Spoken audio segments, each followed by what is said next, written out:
मैं श्वेता खंडेलवाल थाने से आप सबको नमस्कार करती हूँ।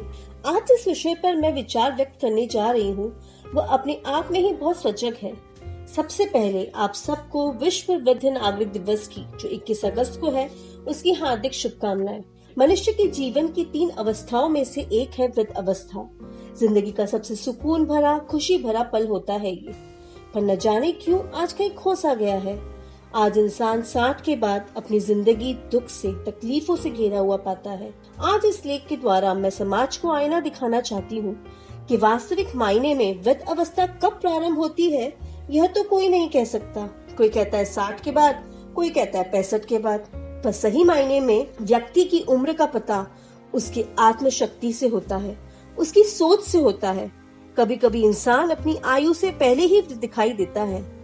जिंदगी को देखने का नजरिया बदलने की जरूरत है। हमारे पास कितने ही ऐसे उदाहरण हैं जिन्होंने अपने अनुभवों से देश विदेश में अपना नाम रोशन किया। हमारे भारत के प्रधानमंत्री को लीजिए, उन्होंने अपने जाबाज इरादों से कई युवाओं को पीछे छोड़ दिया। वृद्ध अवस्था को लेकर मानव को दुखी देख एक बार ब्रह्मा जी ने नारद जी से पूछा, मैंने क्या गलती की जो मनुष्य वृद्ध अवस्था में जाने से डरता है?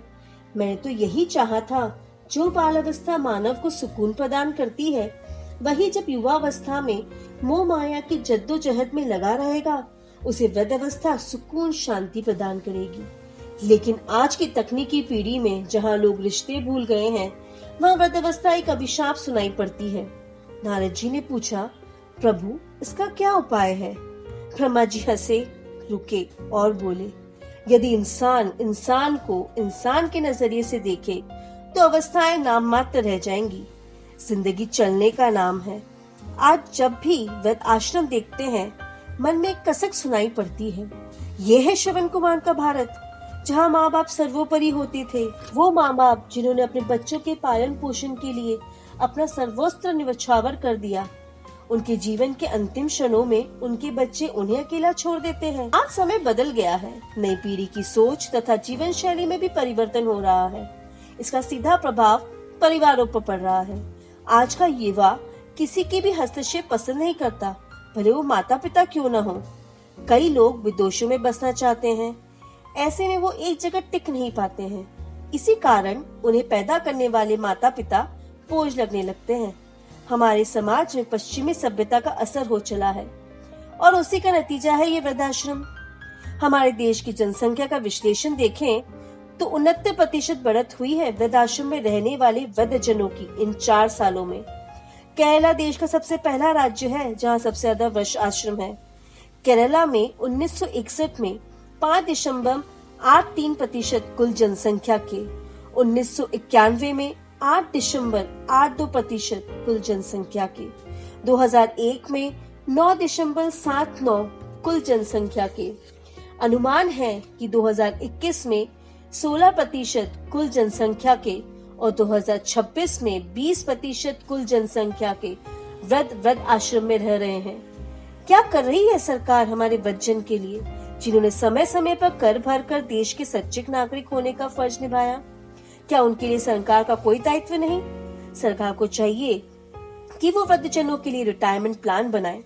सिर्फ यात्रा में टिकटों का दर कर देना काफी नहीं है। समाज के नागरिक होने के नाते हमें भी अपने स्तर पर वृद्धजनों की छोटी छोटी मदद कर मनोबल बढ़ाना चाहिए। उनकी प्रतिभाओं को बढ़ाने के लिए संस्था खोलनी चाहिए।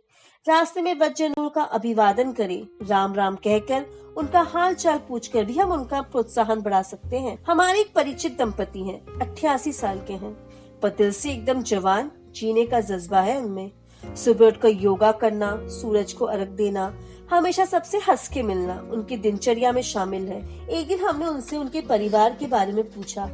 उन्हें सिर्फ यही कहा, मेरा बेटा अमेरिका में अपने परिवार के साथ रहता है और मेरे परिवार के साथ मैं यानी मेरी बीवी के साथ रहता हूँ। उनके चेहरे पर कोई शिकंज नहीं थी, दुख नहीं था। वो खुश थे। वो अपनी जिंदगी अपने शर्तों पे जी रहे थे। उन्होंने सिखाया, जो आपके साथ है वही आपके हैं और जो नहीं है वो आप पे कभी थे ही नहीं। कई बार हम देखते हैं बच्चे अपने बच्चों के पालन पोषण के लिए अपने माँ बाप को बुला लेते हैं। उन्हें उनसे प्यार नहीं होता, सिर्फ अपनी जिम्मेदारियां उन पर डाल देते हैं।